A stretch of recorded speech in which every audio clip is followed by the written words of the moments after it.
Hello दोस्तों। तो आज के वीडियो में हम लोग देखेंगे कि बस 15 पेज के पीडीएफ ने कैसे पूरा टेक इंडस्ट्री चेंज कर डाला था। ये बात है 2017 में, जब गूगल के द्वारा आर्ट रिसर्चर ने एक पेपर रिलीज किया था जिसका नाम था attention is all you needed.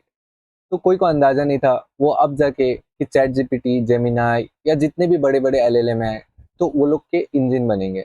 तो आज के वीडियो में हम लोग देखेंगे वो पेपर में ऐसा क्या आर्किटेक्चर दिया गया था जो कि आपका डीप लर्निंग के आरएनएन एलएसटीएमएस को रिप्लेस कर दिया, और आज जो हम लोग चैटबॉट या एलएलएम यूज करते हैं वो इतना इम्प्रूव कैसे हुआ। तो चलिए वीडियो स्टार्ट करते हैं।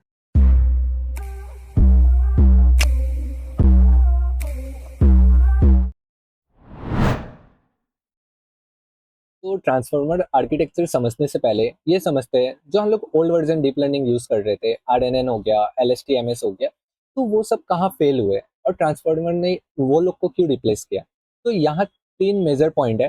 तो फर्स्ट पॉइंट समझते हैं कि सीक्वेंशियल बॉटलनेक। इसका सिंपल मीनिंग ये है कि आपके पास 100 या 1000 वर्ड्स का डॉक्यूमेंट्स है, तो जो आरएनएन है वो single word at a time process करेगा। मतलब फर्स्ट वर्ड कंप्यूट होगा, फिर ही सेकेंड वर्ड कंप्यूट करेगा, फिर थर्ड वर्ड कंप्यूट होगा। तो आप समझ सकते हैं ये बहुत ही लेंदी प्रोसेस हो जाता था, बहुत ही टाइम टेकिंग। इसमें इसलिए हम लोग आरएनएन को लार्ज डेटा में ट्रेन भी नहीं कर पाते थे। बट जब हम लोग के पास ट्रांसफॉर्मर का आर्किटेक्चर आया, उसने क्या किया, वो अलाउ कर दिया कि आप एक साथ सब कुछ कंप्यूट कर सकते हैं। मतलब आपके पास जो 1000 वर्ड का डॉक्यूमेंट था, आप एक साथ कंप्यूट कर सकते हैं। तो उसने ये प्रॉब्लम को पूरा सॉल्व कर दिया। जैसे मैंने इधर एग्जांपल लिया है, आरएनएन बेस्ड एनकोडर जो था, आप देख सकते हैं कि मैंने जैसे बताया एक वर्ड, तो इधर 4 वर्ड है हम लोग के पास। The cat is black, okay. तो पहले जो द है उसको कंप्यूट होना होगा, फिर जाके आप कैट वर्ड को कंप्यूट कर सकते हैं। जब कैट वर्ड हो जाएगा प्रोसेस, तब जाके आप इसको कर सकते हैं, एक साथ कुछ नहीं कर सकते। बट आप ये देख सकते हैं कि जो मॉडर्न हम लोग का चैट जीपीटी यूज करते हैं अब भी ट्रांसफॉर्मर, उसमें क्या हो रहा है, आप चारों वर्ड एक साथ आप कंप्यूट कर सकते हैं, जो कि बहुत ही एफिशिएंटली काम कर रहा है और टाइम भी आपका बचा रहा है। तो फर्स्ट पॉइंट तो ये हो गया। अब चलिए सेकंड पॉइंट में जाते हैं। सेकंड पॉइंट क्या हो गया, वेनिसिंग ग्रेडियंट। ये आपको पता ही होगा वेनिसिंग ग्रेडियंट। तो आपको मैं सिंपल एग्जांपल देता हूँ। जैसे आपके पास 50 वर्ड का कोई लाइन है या सेंटेंस है या डॉक्यूमेंट्स है, ओके। 50 वर्ड का डॉक्यूमेंट्स है आपके पास। तो आप जब आरएनएन यूज करिएगा तो वो एंड टू एंड आते आते वर्ड का, तो वो जो स्टार्टिंग में वर्ड्स था उसका मीनिंग भूल जाएगा। ये क्यों होगा, वेनिसिंग ग्रेडियंट की वजह से। मतलब वो वर्ड का वेटेज इतना कम हो जाएगा जो कि टेंस टू जीरो हो जाएगा, तो उसको वो वैल्यू ही नहीं देगा आरएनएन, तो वो भूल जाएगा। तो ये बहुत ही मेजर प्रॉब्लम था। जैसे आपको पता ही होगा, जब हम लोग चैट जीपीटी जब नहीं था बट चैटबॉट था हम लोग के पास, तो आप जानते होंगे, आप वो लोग से बात करते थे तो वो पहले का कॉन्टेक्स्ट भूल ही जाता था अगर आपका बात ज्यादा लंबा हो गया। तो वो प्रॉब्लम आरएनएन के वजह से हम लोग फेस करते थे। बट अभी जो हम लोग ट्रांसफॉर्मर यूज करते हैं उसमें ऐसा कुछ प्रॉब्लम नहीं है, इसलिए ट्रांसफॉर्मर ने पूरा रिप्लेस कर दिया आपका आरएनएन को। ठीक है।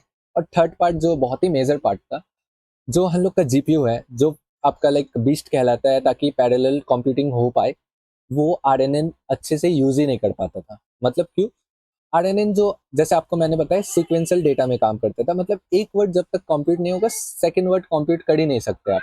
ठीक है। तो इसलिए आरएनएन आपका जीपीयू जो था उसको अच्छे से यूटिलाइज ही नहीं कर पाता था, क्योंकि उसमें पैरेलाइजेशन नहीं था ही नहीं। ठीक है। तो इसको सबसे अच्छे यूजेस में लिया ट्रांसफॉर्मर ने अलाउ किया पैरेलाइजेशन। ठीक है। तो उसके वजह से हम लोग जीपीयू फुल पावर में यूज कर पाते हैं और अच्छे से आपका कॉन्टेक्स्ट निकाल पाते हैं। तो ये तीन मेन मेजर पार्ट था आरएनएन और एलएसटीएमएस का फेल होने का। तो चलिए आप समझते हैं कि ट्रांसफार्मर का आर्किटेक्चर क्या था और वो कैसे काम करता है। तो आइए शुरू करते हैं ट्रांसफार्मर का मेन कंपोनेंट से, जिसका नाम है सेल्फ अटेंशन मैकेनिज्म, जिसको हम लोग द सीक्रेट सॉस भी कहते हैं, एलएलएम का। ठीक है। तो इसको समझने से पहले ये देखिए, मैंने एक सेंटेंस लिया है, the bank of the river. ठीक है। अगर आप या कोई भी इंसान इसको पढ़ेगा तो उसको क्लियरली पता है यहाँ जो बैंक प्रिफर हो रहा है वो नदी का किनारे को कह रहे हैं। ठीक है। ना कि कोई मनी बैंक को। बट यही चीज एआई मॉडल कैसे जान सकता है कि ये बैंक जो है वो नदी का किनारा ही है या मनी बैंक है। ठीक है। तो यहाँ आता है आपका सेल्फ अटेंशन मैकेनिज्म। तो इतना तो समझ गए इसका काम क्या है। ठीक है। अब समझते हैं कि ये कैसे काम करता है। तो इसमें फर्स्ट रूल में क्या कहता है कि कॉन्टेक्सुअल अवेयरनेस। इसका सिंपल मीनिंग ये है, आप कोई भी सेंटेंस जो ले रहे हैं, जैसे मैंने ये सेंटेंस लिया the bank of the river, तो यहाँ जो द है या बैंक है वो बाकी जितने वर्ड है सबको जाके मिलेगा और एक कॉन्टेक्स्ट समझेगा कि ये सेंटेंस में क्या हो रहा है, ठीक है। तो वही लिखा हुआ कि every word in a sentence look at every other word to determine its meaning, ठीक है। उसके बाद जब मिल लेगा तो मिलना बस काफी नहीं है, ठीक है। उसके बाद हम लोग क्या करेंगे, जो वर्ड एक दूसरे से रिलेवेंट है उसको स्कोरिंग करेंगे। मतलब समझे, बैंक जब द से मिलेगा आपको उतना कॉन्टेक्स्ट मीनिंग समझ नहीं आया, ठीक है, तो इसको स्कोर लो करेंगे, 2 दे दिया मानिए। अब जब बैंक ऑफ से मिलेगा, अभी भी कुछ आपको क्लियर नहीं आ रहा है कि बैंक ऑफ मतलब क्या है, ठीक है, इसको भी स्कोरिंग कम दिया, जैसे 5 दे दिया मैंने।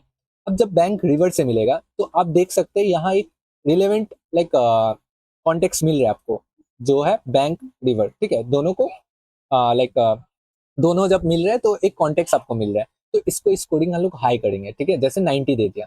तो ये स्कोरिंग सिस्टम को हम लोग बोलते हैं अटेंशन स्कोर्स, ठीक है। और ये चीज जो हो रहा है प्रोसेस को, इसको हम लोग बोलते हैं डायनेमिक वेटिंग।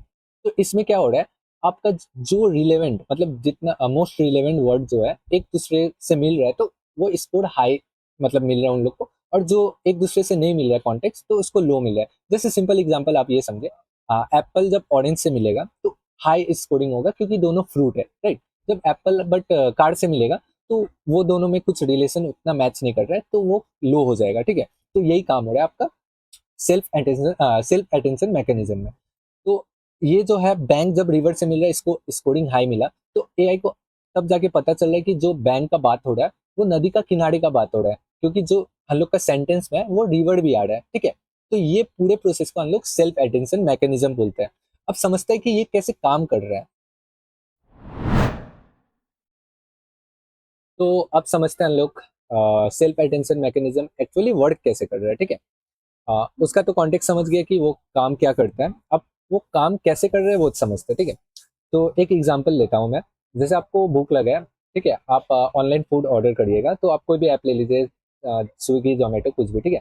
आपने ऐप खोला, उसमें आपने टाइप किया चिकन बिरयानी, ठीक है, सर्च के लिए। आप जैसे सर्च करिएगा तो जो आपने चिकन बिरयानी टाइप किया तो वो पार्ट हम लोग का क्यूरी हो गया, मतलब what information I am currently looking for. तो आप क्या खोज रहे हैं, चिकन बिरयानी, ठीक है। उसके बाद आपको पता ही होगा ऐप में हजारों या लाखों रेस्टोरेंट रजिस्टर्ड है, कुछ चाइनीस हो गया, कुछ कोरियन हो गया, कुछ साउथ हो गया। बट वो ऐप क्या आपको सजेस्ट करके देगा, जो बिरयानी से रिलेटेड हो या चिकन से रिलेटेड हो, ठीक है। तो वो जो की पार्ट है, मतलब जैसे चिकन बिरयानी का कोई रेस्टोरेंट है बिरयानी बोल के, बिरयानी हाउस, ठीक है, तो वो आपको वो बिरयानी हाउस का पेज में ले जाएगा। तो वो पार्ट हम लोग की बोलते हैं, what information do I contain. तो आप क्या इन्फॉर्मेशन कंटेन कर रहे हैं, चिकन बिरयानी। और टू बी मैच अगेंस्ट, तो किससे मैच हो रहा है, बिरयानी हाउस से, तो दोनों में बिरयानी बिरयानी कॉमन था, तो वो की हो गया, ठीक है, की पार्ट। अब जब आप फूड ऑर्डर करिएगा आपके पास फूड आ जाएगा, तो वो पार्ट को हम लोग वैल्यू बोलते हैं, मतलब द एक्चुअल कंटेंट और meaning to be pass forward. तो चलिए अब इसको एआई के वर्ड में समझते हैं, इधर हो क्या रहा है, ठीक है। जैसे आपका जो आपका ये सेंटेंस था, ठीक है, the bank of the river. तो आपके पास क्वेश्चन क्या है, बैंक का मीनिंग क्या है, ठीक है। आपके पास क्वेरी क्या है, बैंक का कॉन्टेक्स्ट क्या है, आप वो खोज रहे हैं। मीनिंग क्या है बैंक का, या तो मनी से रिलेटेड है या आपका रिवर से रिलेटेड है, क्या मीनिंग है इसका। उसके बाद आपका पास कॉन्टेक्स्ट क्या है, मतलब की क्या है, रिवर, ठीक है, आपके पास रिवर है। तो जैसे आप ये दोनों को कैलकुलेट करिएगा, मतलब मल्टीप्लाई करिएगा क्योरी को की से, तो आपका स्कोर जो है हाई आएगा, क्योंकि बैंक और रिवर एक दूसरे से रिलेटेड है, रिलेवेंट है कॉन्टेक्स्ट, ठीक है। तो जैसे आपका स्कोर हाई आएगा उसको क्या करिएगा, यूज करिएगा एज अ वेट वैल्यू का, मतलब थोड़ा डेटा रिवर का दे दीजिएगा, ताकि जो एआई मॉडल है उसको कॉन्टेक्स्ट पता हो, ये जो बैंक यूज हो रहा है वो आपका एज अ रिवर मतलब वो कर रहा है, प्रीफर कर रहा है, ठीक है, ना कि कोई बैंक का। तो ये पूरा प्रोसेस को हम लोग सेल्फ अटेंशन मैकेनिज्म बोलता है। अब ये ग्राफ मतलब ये डायग्राम से समझते हैं कैसे होता है, ठीक है। आपका जो ये सेंटेंस था the bank of the river, ठीक है, उसको हम लोग एम्बेडिंग करेंगे। एम्बेडिंग आपको पता ही होगा, लास्ट वीडियो में मैंने पढ़ाया था एम्बेडिंग में होता क्या है, ठीक है। एम्बेडिंग जब करके आप उसका 3 वेक्टर फॉर्म बनाइएगा, ठीक है। 3 वेक्टर फॉर्म जब बनाइएगा, फर्स्ट वेक्टर फॉर्म आपका क्योरी हो गया, सेकेंड वेक्टर फॉर्म आपका की हो गया, थर्ड वेक्टर फॉर्म आपका वैल्यू हो गया, ठीक है। जब ये वेक्टर फॉर्म बन जाएगा, ये मत देखिए कि की को हम लोग ट्रांसपोज की किया, अभी मैं बताता हूँ। उसके बाद क्योरी और की को मल्टीप्लाई करके हम लोग एक अटेंशन स्कोर निकालेंगे। वो स्कोर के हिसाब से हम लोग वैल्यू के साथ मल्टीप्लाई करके वेटेज में चेंज करेंगे, ठीक है। उस अब यहाँ देखिए कि की जो है उसको ट्रांसपोज किया है, तो ये सिंपल सा आपका मैथ्स का रूल था, ठीक है, समझते हैं इसको। जो हम लोग का डायमेंशन था वेक्टर का, जो मैट्रिक्स हम लोग बोल रहे हैं, मैट्रिक्स था जो हम लोग का, मैट्रिक्स का एक रूल है, अगर आप दो मैट्रिक्स को मल्टीप्लाई करिएगा तो आपका जो फर्स्ट मैट्रिक्स है उसका कॉलम इक्वल होना चाहिए आपका सेकेंड मैट्रिक्स का रो से, मतलब ए मैट्रिक्स का column equal to B matrix का रो। बट अगर हम लोग सेम ले लेते हैं, जैसे इधर क्या डायमेंशन है आपका, कॉलम 3 है और रो आपका 4 है, तो 4 into 3 है, ठीक है। और ये भी 4 into 3, मानिए ये भी 4 into 3। जब आप ऐसे करते तो यहाँ जो क्यू और के है उन लोग का मतलब कॉलम और रो इक्वल नहीं आ रहा है, ठीक है। क्योंकि क्यू में आपका क्या आ रहा है, कॉलम में आपका 3 आ रहा है, बट लाइक की में क्या आएगा, रो में आपका 4 आएगा। ये तो ट्रांसपोज वाला पार्ट है, ठीक है। तो इसलिए हम लोग क्या किए, की को ट्रांसपोज कर दिए। अब यहाँ देखिए डायमेंशन इजिली बैठ रहा है। जो हम लोग का क्यू है कॉलम 3 आ रहा है, और जो हम लोग का की है उसका रो 3 आ रहा है। तो अब ये दोनों मल्टीप्लाई हो सकता है। तो जब ये दोनों मल्टीप्लाई होगा अटेंशन स्कोर मिलेगा। अब यहाँ भी जो हम लोग का मैट्रिक्स मिला है वो वैल्यू के साथ परफेक्टली मैच हो रहा है, तो ये दोनों भी मल्टीप्लाई होगा। तो ये वैल्यू जो है आपका अटेंशन स्कोर से मल्टीप्लाई होगा, ठीक है। तो आपको लाइक आंसर आपका मिल जाएगा, और एआई को समझ आएगा कि ये जो बैंक है वो नदी का किनारे को प्रीफर कर रहा है, ठीक है। ये जो दो पार्ट था आपका मेन कंपोनेंट था सेल्फ अटेंशन मैकेनिज्म का। अब चलिए नेक्स्ट पार्ट में चलते हैं। तो अभी तक जैसे हम लोग ने देखा कि सेल्फ अटेंशन मैकेनिज्म कैसे काम करता है, बट हम लोग को भी पता है कि ह्यूमन लैंग्वेज बहुत ही कॉम्प्लेक्स होता है। तो इफ हम लोग single self attention mechanism use करें तो वो एक बार में एक ही कॉन्टेक्स्ट या एक्सपेक्ट कवर कर सकता है। मानिए कि अगर वो ग्रामर में फोकस करेगा तो वो एंटिटी रिलेशनशिप भूल ही जाएगा, और अगर एंटिटी रिलेशनशिप में फोकस किया तो वो टेंस को इग्नोर कर देगा। तो इसको सॉल्व करने के लिए ट्रांसफॉर्मर ने क्या किया, उसने एक के बदले 8 या 8 से ज्यादा हेड यूज किया। तो यहाँ हेड किसको प्रीफर कर रहे हैं हम लोग, सेल्फ अटेंशन मैकेनिज्म को, ठीक है।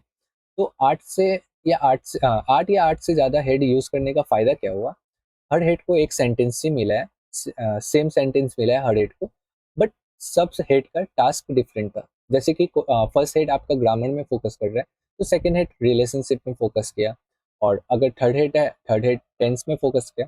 तो इससे क्या हुआ, आप वो सेंटेंस का पूरा एक्सपेक्ट कवर कर सकते हैं, ठीक है।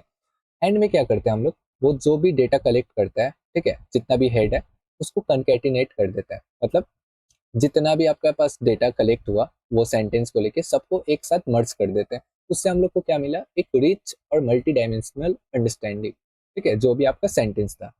तो मल्टी हेड अटेंशन कुछ नहीं है, बस आप लाइक हर एक्सपेक्ट को कवर करने के लिए सेंटेंस का आप multiple self attention mechanism use कर रहे हैं। जैसे कि मैंने यहाँ डायग्राम में दिखाया कि हम लोग के पास ये सेंटेंस था, मैंने 3 हेड लिया यहाँ, अटेंशन हेड, ठीक है, 3 हेड है। तो तीनों अपना अपना कॉन्टेक्स्ट कैप्चर करेगा यहाँ से, ठीक है, फीचर एक्सट्रैक्ट करके ये तीनों का फीचर को हम लोग कंकेटिनेट कर देंगे, और हम लोग के पास एंड में क्या आ रहा है, एक परफेक्ट और like multi dimensional understanding of that sentence, okay. तो यही था आपका मल्टी हेड अटेंशन। तो अब चलिए देखते हैं नेक्स्ट हम लोग का कंपोनेंट। अब ट्रांसफार्मर में हम लोग को एक प्रॉब्लम फेस करना पड़ा जो कि आरएनएन में नहीं था। पहले समझते हैं वो प्रॉब्लम क्या हुआ, ठीक है। तो जब हम लोग आरएनएन यूज करते थे तो उसमें हम लोग सिक्वेंशियली डेटा यूज करते थे, ठीक है। तो आपका लाइक जो भी डेटा होता था तो स्टेप बाय स्टेप प्रोसेस होता था। मतलब आपका फर्स्ट वर्ड कंप्लीट होगा तो सेकेंड वर्ड लाइक प्रोसेस में जाएगा, सेकेंड वर्ड कंप्लीट होगा तो थर्ड वर्ड जाएगा। तो इससे क्या था, वर्ड का ऑर्डर बना रहता था।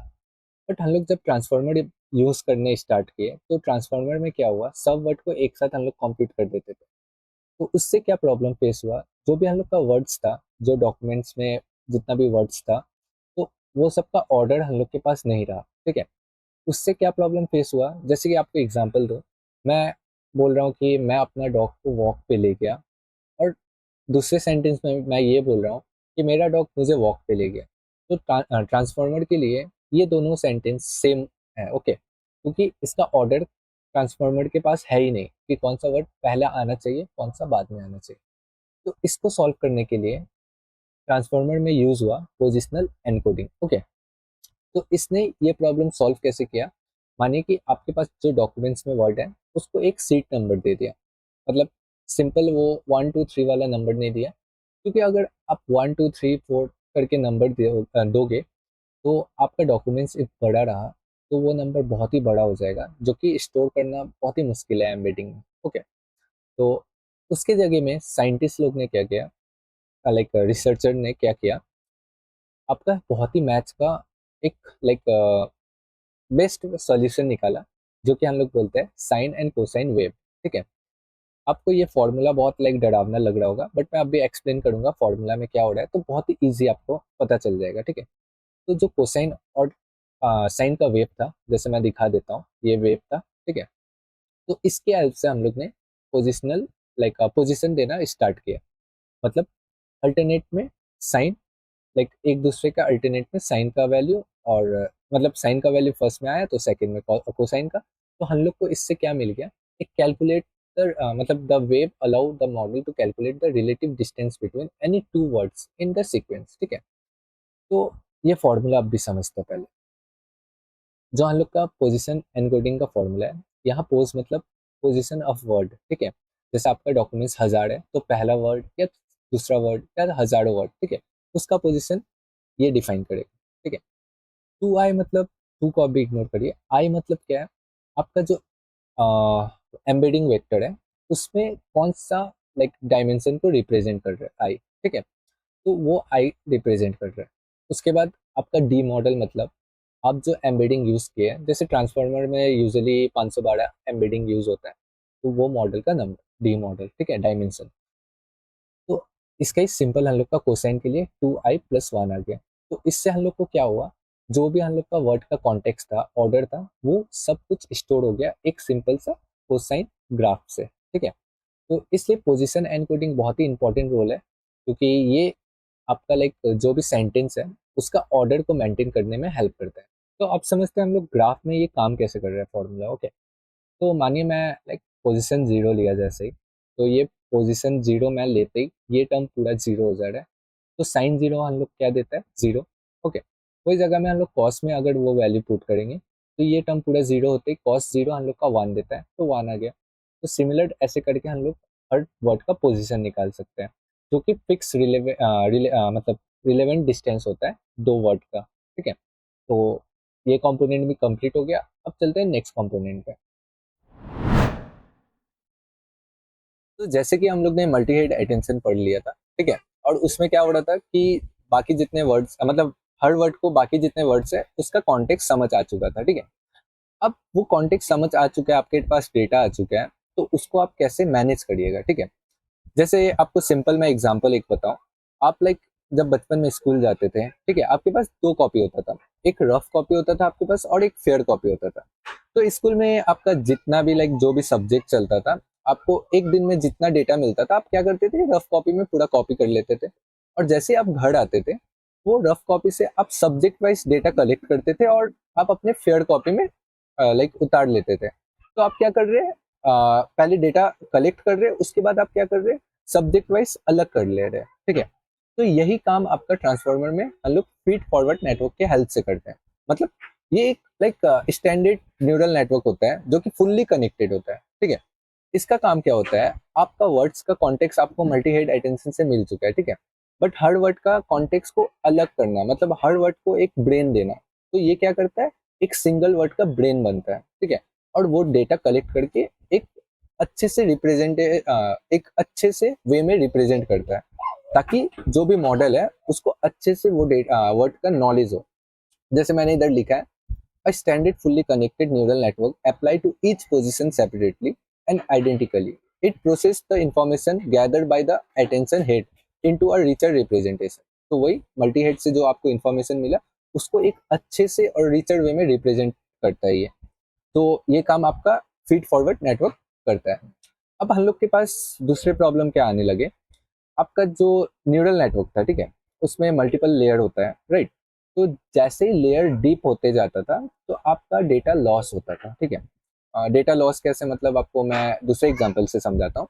जैसे कि आपने फेयर कॉपी में आपका लाइक जितना भी रफ कॉपी का डेटा था और जितना इंपॉर्टेंट था, आपने फेयर कॉपी में उतार लिया। ठीक है, आप क्या वो फेयर रफ कॉपी फेंक दीजिएगा, नहीं, क्योंकि आप उसको लाइक इन फ्यूचर नीड पड़ सकता है, राइट। तो आप उसको सेफली रखिएगा।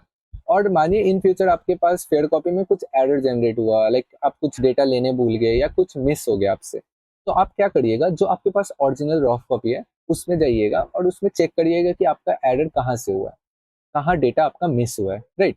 तो यही काम आपका रेसिडुअल कनेक्शन करता है। मतलब आपका जो मल्टी हेड अटेंशन से डेटा मिला है आपको, ठीक है, उसको वैसे ही वे में डीप लेयर तक पहुंचाता है, ताकि अगर डीप लेयर में कुछ भी एरर जनरेट हुआ या कुछ भी कॉन्टेक्स्ट मिस हो गया, तो आपके पास लाइक उन लोग के पास ओरिजिनल फॉर्म है, तो उससे वो अपना क्रॉस चेक करके लाइक और स्मूथली फ्लो हो सकता है आपका प्रोसेस। ठीक है, तो ये काम कौन करता है? Residual connection. ठीक है, अब फिर एक प्रॉब्लम और फेस करने मिला हम लोग को, जो कि था लाइक आपका जो मैट्रिक्स था, या तो बड़ा हो जा रहा था या छोटा हो जा रहा था। राइट, कैसे?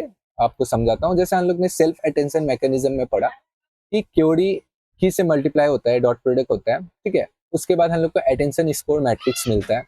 राइट, उसके बाद जो अटेंशन स्कोर मैट्रिक्स रहता है वो मल्टीप्लाई होता है आपका वैल्यू के साथ। ठीक है, उसके बाद हम लोग को रिजल्ट मिलता है। आपको ये पता होगा कि मैट्रिक्स अगर दो मैट्रिक्स मल्टीप्लाई होता है, तो या तो आपका उसका वैल्यू बहुत ही बड़ा आता है, या तो बहुत ही छोटा आता है। तो आप यहाँ देख सकते हैं जो आउटपुट जनरेट हो रहा है बहुत ही इनकंसिस्टेंट है। ठीक है, तो इसको हम लोग फिक्स कैसे किए? इसके लिए हम लोग ने यूज किया लेयर नॉर्मलाइजेशन। वो क्या करता है?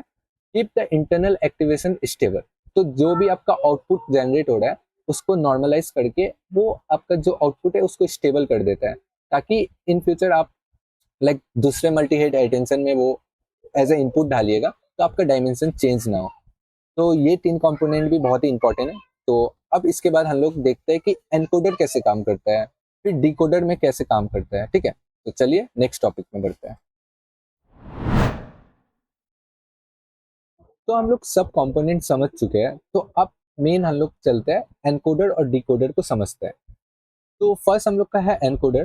तो इसका क्या काम होता है? ये क्या करता है? To convert a source sentence into high level map of meaning. मतलब सिंपल मीनिंग ये है कि आप जो सेंटेंस भेजे एज ए इनपुट, वो सेंटेंस का हर एक वर्ड का कॉन्टेक्स्ट समझना और एक स्ट्रॉन्ग रिप्रेजेंटेशन लाइक इंफॉर्मेशन उसका बनाना, ताकि जो भी एआई मॉडल है उसको एक डिटेल आइडिया हो कि ये वर्ड का एग्जैक्ट मीनिंग क्या है। ठीक है, इसका लाइक मेनली लेयर्स देखते हैं क्या क्या होता है इसमें। सेल्फ अटेंशन मैकेनिज्म होता है। ठीक है, position wise like feed forward network भी होता है। ठीक है, तो इसमें क्या हो रहा होता है, जो इसका आउटपुट जनरेट होता है वो अ सीक्वेंस ऑफ वेक्टर होता है, where each vector represent a word in its specific context. ठीक है, तो मेनली एनकोडर का काम ये होता है कि आप जो सेंटेंस दिए है उसको पूरा लाइक हर डायमेंशन से समझना। ठीक है, समझने के बाद उसके लिए एक प्रॉपर और स्ट्रॉन्ग रिपोर्ट बनाना।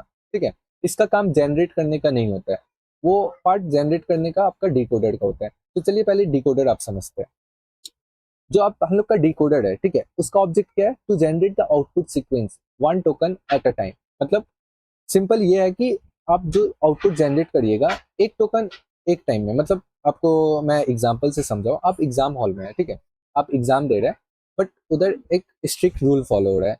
उसमें क्या हो रहा है, आप आंसर लिखिएगा, आप फ्यूचर का आंसर पहले नहीं लिख सकते, और आप आंसर लिखिएगा जो एक बार में एक ही आंसर दे सकते हैं। ठीक है, अब इसमें डिकोडर में क्या होता है, दो मेन कंपोनेंट आता है, जिसका नाम है मास्क अटेंशन, देन आता है क्रॉस अटेंशन। ठीक है, इसको समझते हैं, ये बहुत ही लाइक इंपॉर्टेंट होता है। ठीक है, मैक्स टू मैक्स लोग ये स्किप कर देते हैं, बट हम लोग लाइक समझते हैं कि ये है क्या, बहुत ही ईजी है।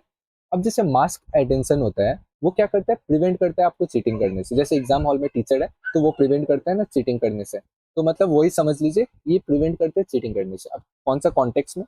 मानिए जब ये टोकन जनरेट कर रहा होता है डिकोडर, तो इसको हम लोग फ्यूचर वर्ड नया देख पाइए, फ्यूचर वर्ड पहले से देख लेगा तो ये इजिली टोकन जनरेट कर देगा। ठीक है, तो वो ना कर पाए बोल के हम लोग मार्क्स अटेंशन यूज करते हैं। तो इससे क्या होता है, जो भी फ्यूचर में आने वाला वर्ड्स है वो लाइक ये देख ही नहीं पाता है। ठीक है, जो ट्रेनिंग में हम लोग ने एनकोडर ने पूरा कॉन्टेक्स्ट समझा था, तो वो डिकोडर देख ही नहीं पाता है। तो मास्क अटेंशन का यही काम है बस। उसके बाद आता है क्रॉस अटेंशन। ठीक है, ये जो है एक ब्रिज है, मेन ब्रिज है, जो एनकोडर और डिकोडर को एक साथ जोड़ने का काम करता है। ठीक है, the bridge where the decoder looks at encoder output to show an on track with the source meaning. मतलब इसका सिंपल यही है मीनिंग, कि जो डिकोडर है एनकोडर से बात करता है और जो इन्फॉर्मेशन चाहिए वो उससे लेके अपना टोकन जनरेट करता है।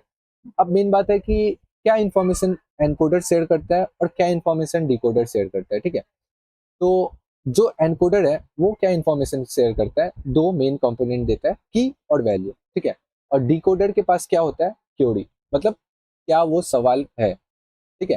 तो इसका मतलब वही है कि डिकोडर ये पूछता है कि मेरा लाइक क्या सवाल है या क्या क्वेश्चन है, हाँ। और एनकोडर बोलता है मेरे पास सॉलिड लाइक की है आपके सवाल से रिलेटेड, और उसका वैल्यू है, मतलब उसका कॉन्टेक्स्ट है मेरे पास, तो उसको समझ के आप नेक्स्ट टोकन जनरेट करिए। तो यही काम है आपका डिकोडर और एनकोडर का, ठीक है। तो यहाँ देखिए, आप जैसे मैंने आपको सब कंपोनेंट पढ़ा दिया है, तो अब इसको समझते हैं कैसे काम कर रहे हैं, ठीक है। तो आपका इनपुट एम्बेडिंग आया, उसके बाद हम लोग ने पोजीशन एनकोडिंग यूज किया ताकि जो भी वर्ड है उसका हम लोग को ऑर्डर पता हो, सीक्वेंस पता हो, राइट। उसके बाद हम लोग का मल्टी हेड अटेंशन में गया, ठीक है। उसके बाद लाइक मल्टी हेड अटेंशन से हम लोग ने कॉन्टेक्स्ट निकाल लिया। ये जो आप लाइन देख रहे हैं इसका मतलब है रेसिडियल कनेक्शन, ठीक है। तो मतलब जो रॉ डेटा है उसको डायरेक्ट हम लोग भेज रहे हैं। यहाँ क्या हो रहा है, हम लोग का नॉर्मलाइज कर रहे हैं, क्योंकि हम लोग का जो मल्टी हेड अटेंशन से आउटपुट मिल रहा था उसका डायमेंशन या तो बढ़ सकता है या घट सकता है, ठीक है। उसको फिर से नॉर्मलाइज किया, फिर हम लोग फीड फॉरवर्ड नेटवर्क में भेज रहे हैं ताकि हम लोग का जो डेटा है उसको एक प्रॉपर और अच्छे वे में हम लोग रिप्रेजेंट कर पाए, ठीक है। इसके बाद भी जो डेटा निकलेगा उसको फिर से हम लोग नॉर्मलाइज कर रहे हैं। तो ये जो पूरा पार्ट हो गया आपका एनकोडर का पार्ट हो गया, ठीक है। फिर हम लोग का आता है आउटपुट जनरेट करने का बारी, ये डिकोडर का पार्ट, ठीक है। डिकोडर में क्या हो रहा है, हम लोग जो इनपुट भेजा फिर उसमें भी सेम हम लोग पोजिशन एनकोडिंग लगाया, ठीक है। उसके बाद हम लोग क्या कर रहे हैं, mask multi head self attention लगा रहे हैं, मतलब इसको फ्यूचर वर्ड ना दिखे बोल के हम लोग ये पार्ट लेयर यूज कर रहे हैं। उसके बाद सेम हम लोग रेसिडुअल कनेक्शन यूज कर रहे हैं, फिर नॉर्मलाइज किया। अब यहाँ देखिए, यहाँ जो कनेक्शन आ रहा है मल्टी हेड अटेंशन में, तो यहाँ आपका एनकोडर से हम लोग को क्या मिल रहा है, वैल्यू की, ठीक है। और जो हम लोग को डिकोडर से आंसर मिल रहा है क्यूरी, ठीक है। ये तीनों मिलके हम लोग को आपका डेटा दे रहा है। उसके बाद हम लोग का फीड फॉरवर्ड में जा रहा है, उसके बाद नॉर्मलाइजेशन में जा रहा है, उसके बाद हम लोग का लीनियर लाइक लेयर्स में जाके सॉफ्टमैक्स क्या कर रहा है, प्रोबेबिलिटी बिल्ड करके नेक्स्ट टोकन जनरेट करने में हेल्प कर रहा है। तो ये पूरा पार्ट आपका डिकोडर का हो गया, ये पूरा पार्ट आपका एनकोडर का हो गया। अब इसमें फन फैक्ट ये है कि जो हम लोग का गूगल का बार्ड है, ठीक है, वो क्या है, बस एनकोडर में बिल्ड है, इसलिए वो टेक्स्ट को समझने में ज्यादा फोकस करता है और बहुत ही डिटेल में उसका मीनिंग निकालता है। बट उसको अगर जनरेट करने दे दो, वो जनरेट प्रॉपर से नहीं कर पाता है। तो बार्ड हम लोग का बस एनकोडर में बिल्ड है, हाँ। और जो हम लोग का डिकोडर पार्ट है, वो आपका जो ओपन एआई का चैट जीपीटी है, वो डिकोडर के ऊपर बिल्ड है, ठीक है। तो इसलिए उसको लाइक समझने या लाइक समझने में नॉलेज उतना नहीं होता है, बट वो जनरेट बहुत अच्छे से कर पाता है, जो कि one of the most powerful LLM है अभी के टाइम में। तो वो मेनली आपका डिकोडर में बिल्ड हुआ है। तो ये ट्रांसफॉर्मर का पूरा लाइक डिटेल था, और जो आपका attention is all you need में डिटेल समझाया गया है 15 पेज में, उसको मैंने ये लाइक कुछ स्लाइड में आपको डिटेल में समझाने का ट्राई किया। तो आपको अगर वीडियो पसंद आया होगा तो लाइक कर दीजिएगा और सब्सक्राइब कर दीजिएगा, और कुछ भी डाउट हुआ तो कमेंट कर दीजिएगा। तो थैंक्स फॉर वॉचिंग।